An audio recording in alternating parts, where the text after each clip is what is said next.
প্রতিটি ডালে এইভাবে করে ফুল এসে যাবে ডালিমের।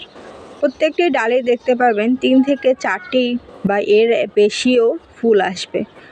আপনি ভিডিওতে দেখতেই পাচ্ছেন কিভাবে আমি ফুল এবং ফলের ছবিগুলো তুলে ধরেছি। একটি কাজ করতে হবে, একটি কাজেই হবে ডালিম গাছে এত এত ফুল এবং ডালিম, না কোনো ফুল ঝরে পড়ে যাবে না কোনো ডালিম। কী কাজ করতে হবে সেটাই আজকে জানবো। আসসালামু আলাইকুম। ছাদ বাগানে গাছগুলো আমরা লাগাই ঠিকই, কিন্তু আমরা অনেক সময় কিছু কিছু অবহেলার কারণে গাছকে আমরা সঠিক খাদ্যটি দিতে পারি না, বা আমাদের সঠিক ধারণা না থাকার ফলে আমরা সেভাবে গাছকে যত্ন নিতে পারি না। ডালিম গাছের জন্য অত্যন্ত প্রয়োজনীয় সার হচ্ছে পটাশ সার।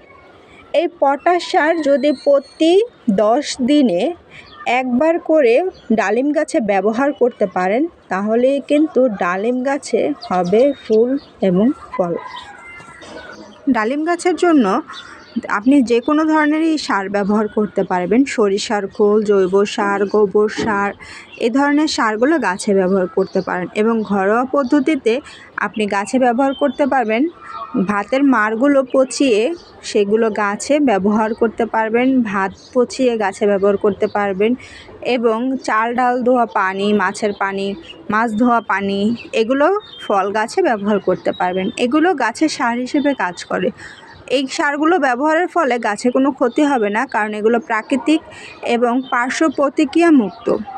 আপনি যদি গাছে কোনো কিছুই ব্যবহার করতে না চান, শুধুমাত্র গাছে পটাশ সার ব্যবহার করুন 10 দিনে একবার করে, তাহলেই কিন্তু ডালিম গাছের ডালিম হবে। ডালিমের এত এত ফুল হবে, কোনো ফুলই ঝরে পড়ে যাবে না। পর্যাপ্ত গাছে পানি দেওয়ার চেষ্টা করবেন।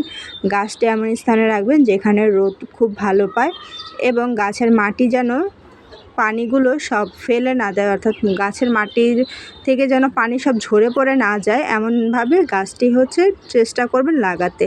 গাছে এভাবে দেখুন মাঝখানে একটু গর্ত করে দিয়েছি। এই গর্ততে আমি অল্প অল্প করে পানি দিই, যাতে পানিটা একদম ঝরে পড়ে না যায়। যেহেতু একটি টবের মধ্যে গাছটি লাগানো, তাই পানিটা ওইভাবে বুঝে দিতে হবে। এই পটাশ সার যদি আপনি শুরু থেকেই গাছে ব্যবহার করেন, অর্থাৎ 10 দিনে একবার করে মাসে 3 বার যদি গাছে ব্যবহার করেন, আপনার গাছে ফুল আসবে, ফুল থেকে ফল হবে, ফলের অসম্ভব বাহিরে এবং ভিতরে কালার আসবে। যেসব ফলগুলো সহজে মিষ্টি হয় না, সেই সব ফল গাছেও যদি এই পটাশ সার ব্যবহার করা যায়, তাহলে কিন্তু ফলগুলো অত্যন্ত মিষ্টি হয়। আপনি কিন্তু চাইলে বাণিজ্যিকভাবেও ছাদ বাগানে এই ডালিমগুলো চাষ করতে পারেন। আমার ছাদ বাগানের এই গাছটিতে আমি যখন থেকে পটাশ সার ব্যবহার করা শুরু করেছি, তখন থেকে অনেক ভালো ফলন পেতে শুরু করেছি।